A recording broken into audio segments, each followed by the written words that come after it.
नमस्कार, आप देख रहे हैं न्यूज़ फाउंडेशन और मैं हूं आपके साथ रजनीश यादव।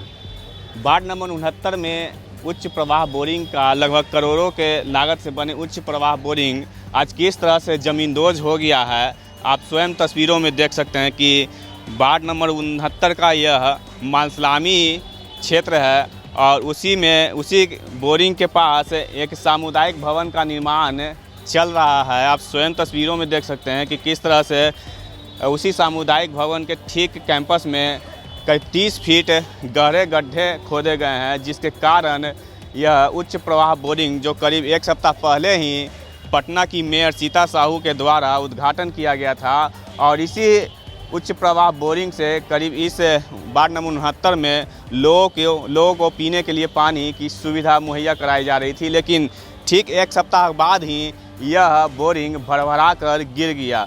आखिर इसके पीछे कारण क्या है, हम बात करेंगे। यहाँ के पार्षद महोदय हैं, उनसे हम जानेंगे कि आखिर क्या कुछ कारण रहा होगा। क्या बताइए कि क्या कुछ कारण रहा होगा, क्योंकि एक सप्ताह पहले सुनने में आया कि पटना की मेयर सीता साहू के द्वारा इस उद्घाटन किया गया था। ये बोरिंग कराना अति आवश्यक था। मालसलामी क्षेत्र में लगभग एरिया में सब जगह पानी का दिक्कत था।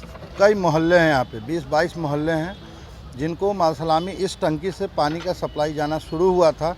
लोगों को राहत मिली थी क्योंकि सालों से लोग पानी के बिना किल्लत में परेशान थे। इसको अंततोगत्वा 2 साल के कड़ी मेहनत के बाद इसको बनाया गया।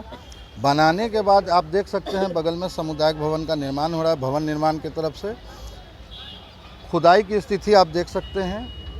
कल रात को इनको मना किया गया है कि आप मानकों का प्रयोग करके ही खुदाई करिए, क्योंकि आसपास का घर कहीं उससे गिर न जाए। इन लोगों ने आश्वासन दिया, ठीक है, लेकिन रात में फिर से खुदाई चालू की और खुदाई इस तरीके से किया गया कि ये भवन को हमको लगता है गिराना ही मकसद था, वैसा कि पानी का टंकी गिर ही जाए। आप देख सकते हैं जेसीबी यहाँ लगी हुई है। जेसीबी उस तरीके से उसको मारी है क्योंकि उसके बाद भी 2 लेयर था और हमने जो भी भवन का निर्माण कराया था वो सब मानकों के अनुरूप ही था। पिलर दिया गया था, बीम दिया गया था, सब कुछ दिया गया था और काफ़ी मजबूत स्थिति में थी। वो काफ़ी मजबूत स्थिति में थी और क्या हुआ है कि मजबूत स्थिति होने के बाद उसको गिराने का हमको लगता है कहीं ना कहीं साजिश की बू आ रही है। कितने फीट गड्ढा खोदा गया है? आप देख सकते हैं ये लगभग 25-30 फीट का गड्ढा है और कल रात को मना करने के बावजूद भी यहाँ पे काम लगा रहा और खुदाई चालू रही। कितने की लागत से यह बनी थी बोरिंग? लगभग 1 करोड़ की लागत से। जो समस्या उत्पन्न हुई है पीने के पानी की, उसको कैसे अब निश्चित तौर पर उसी का हल अभी ढूंढ रहे हैं, क्या किया जा सकता है क्या नहीं। हमारे पदाधिकारीगण भी आ गए हैं। अब किस तरीके का इसमें त्रुटि हुई है, किस तरीके का नुकसान हुआ है, भवन तो पूरी तरह से गिर चुका है, ये तो हम सभी देख रहे हैं। टंकी का मोटर का क्या स्थिति है, मोटर टेढ़ा होता है तो भी पूरा फिर से बोरिंग करने की स्थिति आ जाएगी। वो तो जांच के बाद ही पता चलेगा। अच्छा, यहाँ ऐसे भी लोगों का बोलना है कि यहाँ पर जो बोए किया गया था उसमें बीम नहीं बांधा गया था, जिसके कारण हमारे साइड से तो बीम था। जो मेरा भवन था उसमें बीम और जितने भी मानक होते हैं वो सारा कुछ करके ही किया गया था। अब इनका क्या था, कभी भी कोई भी निर्माण जब करता है लोग, जब गड्ढा होता है, जब बहुत ज़्यादा गड्ढा उनको करना होता है तो उनको मानक का उपयोग करना चाहिए था।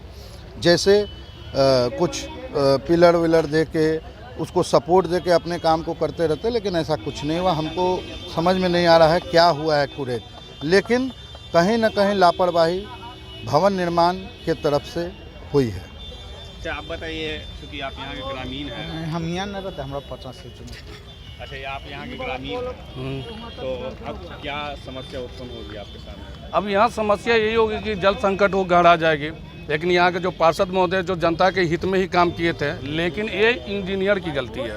किस इंजीनियर की? जो भी इंजीनियर इसे बनाया है, जो पास किया है, या यहाँ के जो काम कर रहे हैं वो इंजीनियर की काम गलती है, हमारे पार्षद के नहीं। हमारे पार्षद बहुत ही उच्च कोटि के और बढ़िया काम करने वाले हैं। हमारे पार्षद के किसी भी तरह जो ये समुदाय भवन बना रहे हैं वो इंजीनियर की हम बात बोल रहे हैं, नगर निगम की इंजीनियर की नहीं। उनका ये दोष है, इनकी नहीं। अच्छा, समुदाय भवन के जो प्रोजेक्ट चल रहा है उसकी गलती के कारण शायद? जी, सामुदायिक भवन के बनाने वाले प्रोजेक्ट के इंजीनियर की गलती है, उन्हें देखना चाहिए था। और लेकिन वो बुला के पार्षद महोदय को बुला कर दिखवाते कि हमको कहाँ से कुछ करना है, तो कुछ तो आइडिया देते, कुछ तो दिमाग बताते कि यहाँ से इस तरह से कीजिए, लेकिन उन्होंने ऐसा किया नहीं, अपने मन से ही सिर्फ काम करते हैं। दूसरी तो बात, चलिए यहाँ कुल मिलाकर यह बातें सामने आ रही है कि यह जो सामुदायिक भवन जो बन रहा है, जो जिसे आप देख सकते हैं कि जो सामुदायिक भवन बन रहा है उस पर जो काम हो रहा है उसी के गलती के कारण जो है यह उच्च प्रवाह बोरिंग की जो भवन है वो धड़धड़ा कर गिर गई है। कारण यह कि यहाँ पर जेसीबी मशीन के द्वारा यहाँ पर मिट्टी कटाई किया जा रहा था। चूँकि आप देख सकते हैं तस्वीरों में कि इस गड्ढे में पिलर किए गए हैं और उस साइड से जो यहाँ उच्च प्रवाह बोरिंग थी उस साइड से मिट्टी कटाई जारी थी और उस मना करने के बावजूद भी मिट्टी कटाई जारी रहा, जिसके कारण यह भवन जो है भड़बड़ा कर गिर गया। और अब समस्या यहाँ के बाढ़ के लोगों के बीच में पानी की समस्या, पीने की पानी की समस्या उत्पन्न हो गई है। तो आप एक तरह से कह सकते हैं कि जो यहाँ सामुदायिक भवन बन रहा है मालसलामी में, उसकी गलती के कारण यहाँ के लोगों को समस्याएं झेलनी पड़ रही है। अब देखने वाली बात यह होगी कि क्या कब तक यह उच्च प्रवाह बोरिंग जो है ठीक हो पाएगा और लोगों को दुरुस्त रूप से, सुचारू रूप से पीने की पानी सुविधा मिल पाएगी। Rajneesh, news 4 nation, Patna city.